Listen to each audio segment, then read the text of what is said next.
Hello! In the past I reviewed a few robot kits. This one was called the Smart Robot Car from Elegoo. These are both from Elegoo. And then we had this one called the Owlbot.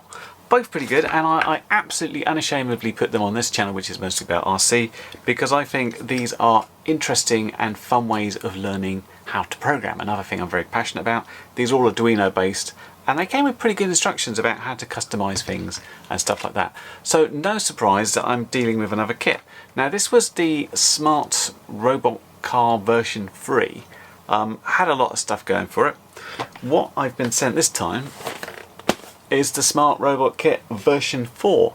And the big deal here is it's got a camera, and we've got proper crossover. It's basically a little FPV car that you build yourself and you can program yourself. Now, as is common with all the Elegoo kits, they come in lovely package boxes with instructions, and it's pointless me trying to unwrap them here, so I'm going to go into close-up. We're going to have a look what's inside, we're going to have a look at the instructions, we're going to put it together and then see how it works. Okay, so let's crack this guy open and see what we've got inside. As mentioned, there's the instruction manual, and then we've got a bunch of these little boxes which contain our components. Now I'm going to assume this is going to be quite similar to the original car, that's the V3 car I did, with basically the addition of some bits to facilitate the camera. But let's just take things out of the box. This is the acrylic chassis, so that looks much the same. This has, well, all these bits in it, so handily labelled, which I like to see. All the bits and pieces, PVC tape. Wow, this is a full box. Standoffs, says what it's for, some more bits of acrylic, the little servo on a stand thing, servo horns, some sort of plastic cover, connectors. This is the battery pack. It's got some 18650s in there, I think. And finally in this one, oh no, some more labelled things for the camera, for the ultrasonic sensor. And then we've got some sort of little hex driver, little Phillips and slightly larger Phillips. Plenty of stuff on this one. Ah, this is the little camera module. It's on an ESP32. Presumably that's got a Wi-Fi camera then. Interesting. I have to check the instructions out about that. I think that's either for the line sensor or the ultrasonic sensor. One of the two. A module of some sort. Oh no, that's the ultrasonic sensor, isn't it? Because it's got the ultrasonic things. And this looks like a hat for the Arduino board. And this is the Arduino board, which is a copy of the Uno. Finally, this box, which has in it USB cables, brushed motors, remote control, and the wheels and tyres. So in other words, all this stuff. Let's get building. Once again, the instructions look pretty good. There's a material list, so you can check you've got everything, and some pretty clear instructions about what to do. I'm going to get on with this first bit and assemble the motors, and then put it together on the chassis. That's the before, and here is the after, just making sure not to get that cable beneath there. I think I mentioned it last time, but whenever you're tightening up these, I think something like a little spanner or something just to hold those in place so you know you're good. I'm using a pair of needle nose pliers, but something in the kit would be good just to do that. So here's the motors attached to the chassis. You just need to make sure that the Y bit is on the inside or facing towards the middle, and they just fix with those two screws. Next thing we're doing is we're assembling the line tracking module, which is this module and this bag of stuff. Line sensor is installed. Next on the instructions, quite a short step, basically putting the GY521 module in the Arduino, which are these two bits. And there it is installed with this little sort of riser thing there. That didn't take long. Next part of the instructions is to install that on the chassis, but it doesn't use this piece of chassis. This is where this bit comes in, so let's get on with that now. Okay, so there's two parts to that in fact. First you fit the actual Uno board to it, and then you put the hat on top, which then finishes up looking like this. Next step, pretty quick one. We're basically mounting the battery box onto that same piece of chassis. Pretty quick step, just 2 screws to attach the battery box, and we're ready to go on to the next step, which is assemble the camera module. Essentially, we're attaching the camera to this plate. So there's our camera module built. Still got a little protector on. I'm going to keep it there till I need to take it off. Next in the list of instructions, we are assembling the ultrasonic sensor module. Essentially, it just looks like we're putting this bit into this bit. Okay, that bit's together. Next step is to actually attach the sensor module to it. Specifically the ultrasonic sensor module, of course, which is essentially attaching that bit in there, which then looks like this. Possibly the most fiddliest bit so far, mostly because these little screws and nuts are just M1.6, which are hard to deal with if you've got big fat fingers, and you have to use this tiny little thing, which looks like a little sort of doll's house screwdriver to put that in. Next up, we're going to attach the camera board to the ultrasonic sensor module and then drop that servo into the chassis to fix it together, which is really coming together now. So let's do that bit.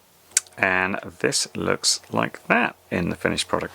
That's pretty much it for the components. So unsurprisingly, the next stage is about plugging stuff in. So let's get stuff plugged in. And then when we've got that done, it's a case of adding the riser bars and putting the two chassis together.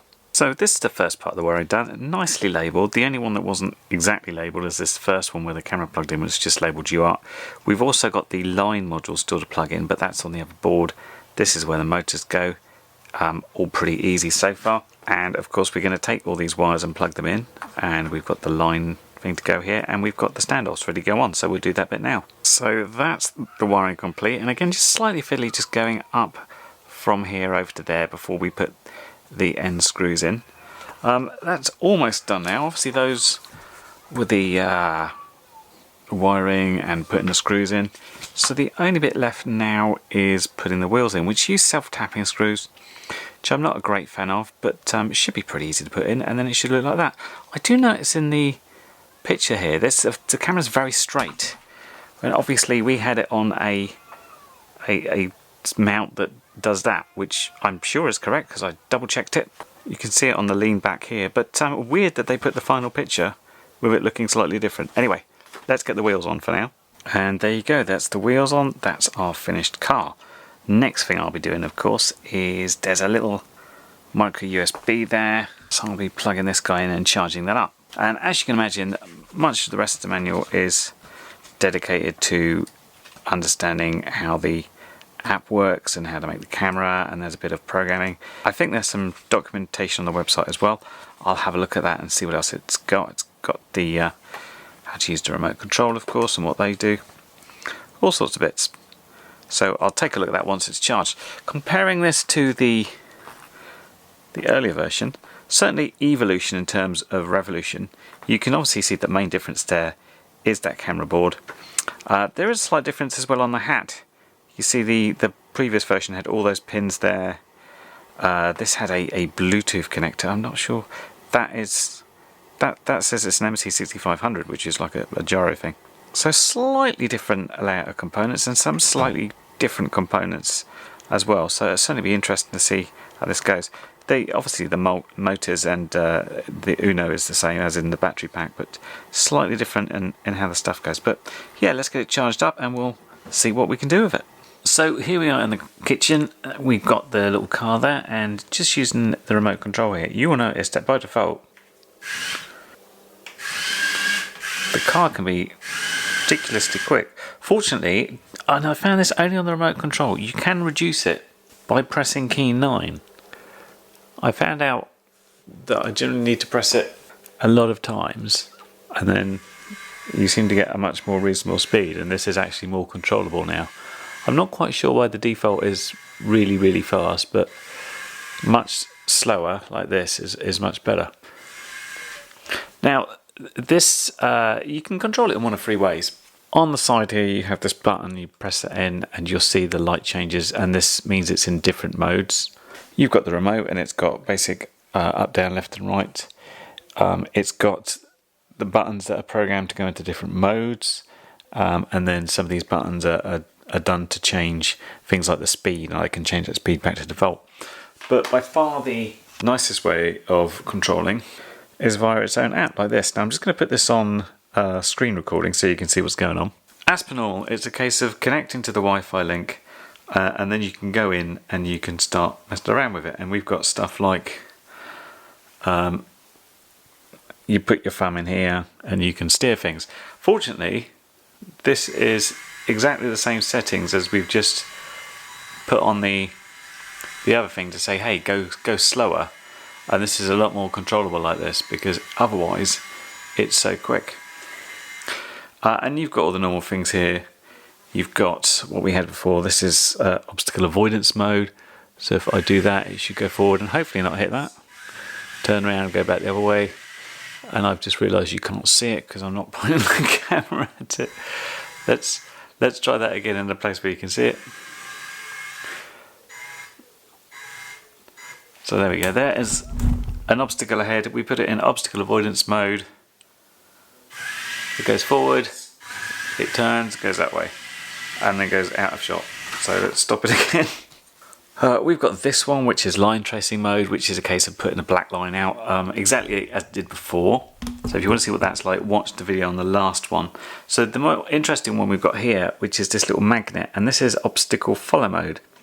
So if I press that, what it will do is basically look for something to follow. Albeit it's got the camera on there, this uses the ultrasonic sensor. So if I put my hand in front and then I put my hand over here, it should turn around towards me, and put my hand in front again. And use a handy prop of this toothpaste container. Come over here, turn. Mr. Turn.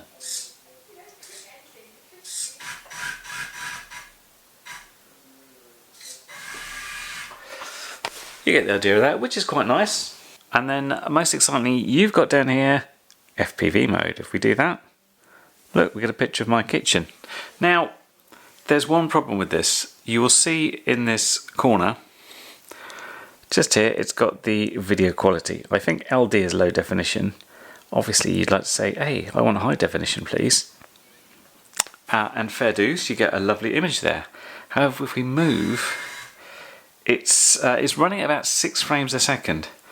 We've also got this control just here that lets us move the camera, or move the servo that the camera's on.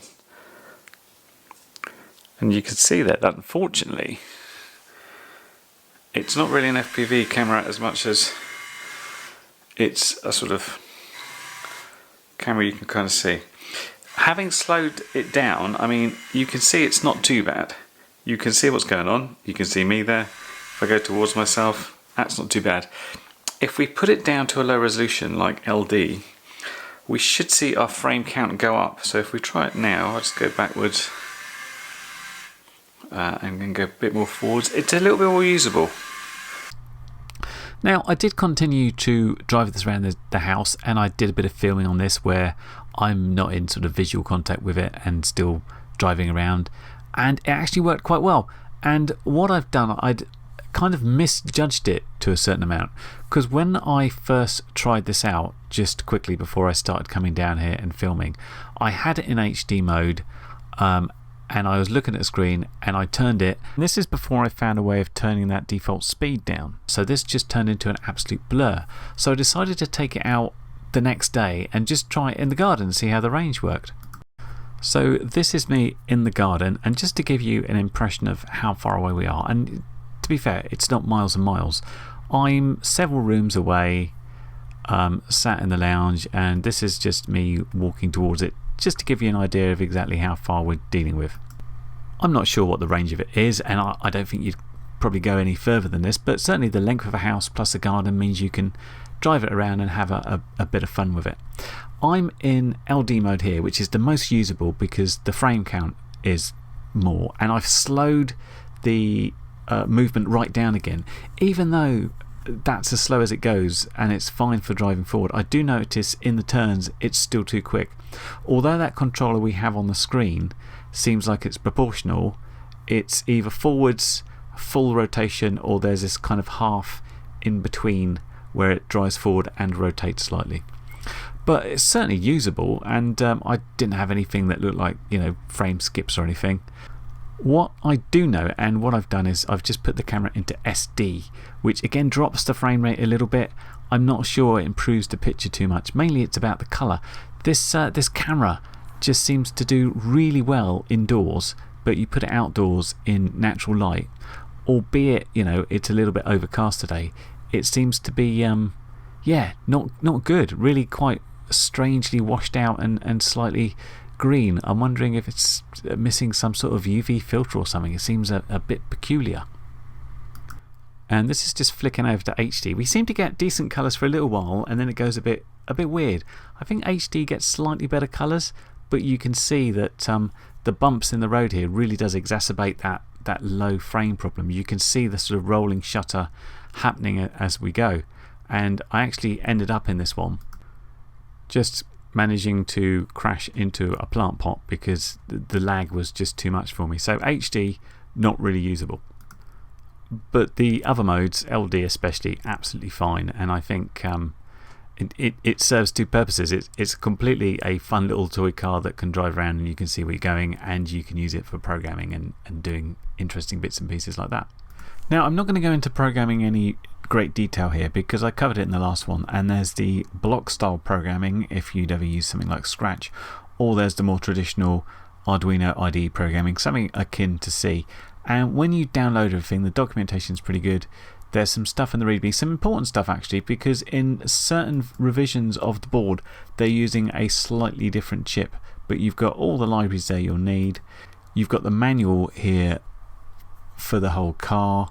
You've got the main program, so should you accidentally mess around with it and screw it up, inside here you've got everything you need basically to restore where you were before. You've got the APK of the app if you didn't download it from the App Store, or I should say Play Store. You don't have the iPhone version obviously because you can't install it. You've even got some STL files just in case you break stuff. And then you've got quite a large amount of tutorial code, which is really quite good. It tells you how to prepare stuff, does things at basically movement tracking, as you can see here, servo control, obstacle avoidance. Just resize this so it fits. The actual documentation that comes with it is really very nice. The only thing I don't like is the fact they've got this C prompt, like you're in DOS for some reason, when this is actual what you type into the Arduino IDE, which is a bit different. But pretty good examples about how to program and some test code and what should happen and things like that. Very instructive indeed. I like that. And it does include a full guide of the actual block programming interface on the app, along with how to put in extra little commands and things that you'd send. And this is what I was interested in, because one of the things I noticed the app didn't do is proportional movement, and I thought, could I do something to actually use proportional movement? And the thing I wasn't sure about is how the actual stuff gets sent. Now, we use a ESP32W rover board, and this is covered a little bit in the use of the Wi-Fi module in the other stuff, where they talk about how the packets are sent in JSON format. But without the source code to the mobile app, which goes way beyond the scope of this project, we've got no idea about how it's sending the packets to the Wi-Fi card and how that responds, and could it be altered to actually give it proportional control using that joystick. So I tried to find this bit out. To do that, what I've just done is quickly connect up the USB lead to the little ESP32. Now what happens is this has got the Wi-Fi, so when the app connects to it, it sends commands to this as a web server, and this then sends it to the UART to the Arduino. So I popped the Arduino up and attached a serial device, and you can see fortunately someone's nicely debugged it for us. The only trouble is, if I were to go here and do this so the wheels moved, we get what is a single command line. You see we get these little heartbeat messages, and then no matter how far we push it, we just get a single command, 1, 250, and then it goes back to the, and if I go a different direction it changes, but we don't get any between there and all the way up. There's nothing. There's just a single command. Now, happy enough, Elegoo once again have done good things with their docs. So they've got this whole document about the Smart Robot Communications Protocol, and we can see when we move down exactly what's being sent here. And we had the N102, D1, and D2 was 250. And what that's saying is go forward with the D1, and 250 is the speed value, which is just that full value. It's literally all the way. But you had that proportional control on the joystick, so you could read that proportion and sort of divide it up. So like push it forward a little bit and it would be like 10, push it halfway it would be 125, you know, that sort of thing. So I pinged an email off to Elegoo and explained all this and wondered if they could do an update for their app that would include proportional control, because I think it would be a lot nicer, a lot friendlier to people just driving it around, both via the camera and just in general. Now, the actual board is, of course, its own programmable thing. You've got a chip on there, very similar to the Arduino stuff. It's got Wi-Fi on it, and basically it runs a web server on the board. So if I disconnect from the app and just connect up, you'll see we've got all the various settings for this, and we can go to here. This is the little test server we've got, and we can see if I just face around there, that's me looking at me filming with my phone. All good fun, and you can have fun programming that. It's not an enormous amount of documentation on the ESP32 in the kit. It's more centered around the Arduino, but this is stuff, you know, if you get to grips with this, you can go and run a similar code, because you can make things from the Arduino IDE, except you can obviously do things with web services as well. These are often used in the sort of IoT, Internet of Things, small internet ready devices which you can just connect to and do things. Well, once again, I thoroughly enjoyed building and playing with this. I think the addition of the camera is really interesting. Just before we get into the conclusions, I did hear back from Elegoo when I asked about could they perhaps have a future update which would allow proportional control on the joystick. They did say they had originally envisaged that, but when their engineer was developing the code, he found that because he was sending all these messages back as his thumb was moving the joystick, some of them were getting lost, and sometimes the one that said stop was getting lost. So they felt put a more simple control in instead of one that potentially overloaded the Arduino and then didn't allow the stop messages to come in, because you'd have a runaway car. I mean, I can think various ways I might work around it, but one of their problems was as well that this Arduino doesn't have all that much onboard memory, and their code is just about filling it up, so they couldn't make it any more complicated. So fair enough really, in which case just slow it down and you'll get a bit more control. So yeah, I like this, and I like it because there's various ways in which you might have this or want to give it to somebody. So if you were giving this to a young child, it might be the fact that, like, hey, you can build it, perhaps with help, and then you can drive it around, you can use the app, and that might be it. They might not go any further than that. But if you've got any interest in the program, or some child has that you're buying it for, great introduction, especially when you're coding and learning and you're doing stuff just on the screen. For some people it can turn them off, but when you're dealing with a physical thing that you can see that your code makes it react in certain ways to things, it brings it much more alive to people. And what I did like about this is you've got all the Arduino stuff and all the sensors. This board, the ESP32 Rover, adds a whole new dimension to stuff. So yeah, we couldn't fix the way it drives through the app, but there's nothing stopping you, if you really caught the bug and got into this, developing your own web app on like a laptop. It doesn't have to be like on a tablet or anything, just on a regular Windows PC, and hooking this up to it and being able to do your own sending and receiving of data via the ESP32 into the Arduino, and you could even hook this up to the internet and get your friends to drive it remotely. That's the sort of added potential you have by having something that can connect on Wi-Fi. So yeah, I really like that. I think it's a worthy upgrade to the previous version of the car. Just a shame this isn't a better camera. It can't handle the amount of bandwidth the camera's pulling in. So when it's in this high quality mode, 3 frames per second, not really drivable. If you're going to drive it, drop it down to low quality. No, it doesn't look as nice, but that's it. It's all happening from this little card, so it's not doing a bad job for what it is. Anyway, this was kindly supplied by Elegoo for review. Thanks very much to them. I had good fun with it. And of course, I have links down below to where you can check this out if you want to get one and play with it, or just pretend you're buying it for a small child, but really you're doing it for yourself. Anyway, hope that was helpful. I'm back soon, and see you then. Bye for now. Well, you've made it to the end of the video, so thanks once again for watching. If you like what you saw, then please consider subscribing, and if you really like what you saw, then be sure to check out the link to my blog for a variety of ways in which you can help support this channel.